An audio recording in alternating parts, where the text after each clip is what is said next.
नाज़रीन, फैज़गंज में म्यूनिसिपल अमले तरफ़ा गुज़िरियल 3 महीननि जूं रहियल पघारूं न मिलण ख़िलाफ़ कम छॾ हड़ताल कई आहे, जंहिं सबब शहर अंदर गंदगी जा ढेर लगल आहिनि। वधिक तफ़सील ॿुधाए रहियो आहे अमर शर। जी, असां मौजूद आहियूं टाउन कमेटी पक्का चांग में ऐं टाउन कमेटी पक्का चांग जे अॻियां मौजूद आहियूं, जिथे गुज़िरियल 2 ॾींहंनि खां सफ़ाई कंदड़ जेको अमलो आहे उन्हनि हड़ताल कई आहे।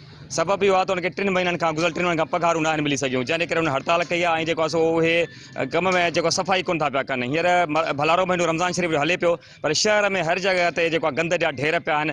हर रस्ते ते, चौक ते, चौराहे ते जेको आहे सो गंद जा ढेर पिया आहिनि। दुकानदार सुबुह जो सफ़ाई करे पंहिंजे दुकाननि मां ऐं रोडनि ते फिरी था कनि, पर सफ़ाई वारो अमलो जेको आहे मौजूदु आहे। सफ़ाई वारे अमले जो चवणु आहे त असांखे जेको आहे पंहिंजो पघारूं न आहिनि मिली सघियूं 3 महीननि जूं, जॾहिं त पहिरीं एसी कोन हो, हाणे एसी बि अची वियो आहे। ऐं हिन ॿुधाईंदो हलां साईं मां तव्हांखे त हिन जी घटि में घटि जेको आहे 1 करोड़ रुपया बजट आहे जेका टाउन कमेटी आहे असांजी, पर उनजे बावजूद बि 8-9 हज़ार जेके कचा मुलाज़िम जेकी सफ़ाई कंदड़ अमलो आहे इनखे पघार नथी मिली सघे पई। ऐं उन जा बच्चा जेका बुखनि ते फाकनि ते आहिनि, हुननि जो चवणु आहे त ईद मथां अचण वारी आहे ऐं असांखे जेको आहे सो हाणे शहर मां किथां उधार बि कोन थी मिले पई, उधारो सामान बि नथो मिले। ऐं असां जेको इन जे करे मजबूर थी असां हड़ताल कई आहे। हड़ताल करण जे करे जेको आहे सुभाणे जेको आहे सो योम अली आहे, योम अली अलैहिस्सलाम जी शहादत ॾियाड़ो बि आहे, पर शहर में जेको आहे सो सफ़ाई जा जो आहे तो गंद जा ढेर लॻा पिया आहिनि। छाकाणि जेको सफ़ाई वारो अमलो एहतिजाज ते आहे। उन्हनि जो चवणु आहे त जेसिताईं असांखे पंहिंजूं पघारूं 3 महीननि जूं न मिलंदियूं, एसिताईं असां शहर में जेको आहे सो सफ़ाई न कंदासीं। जी।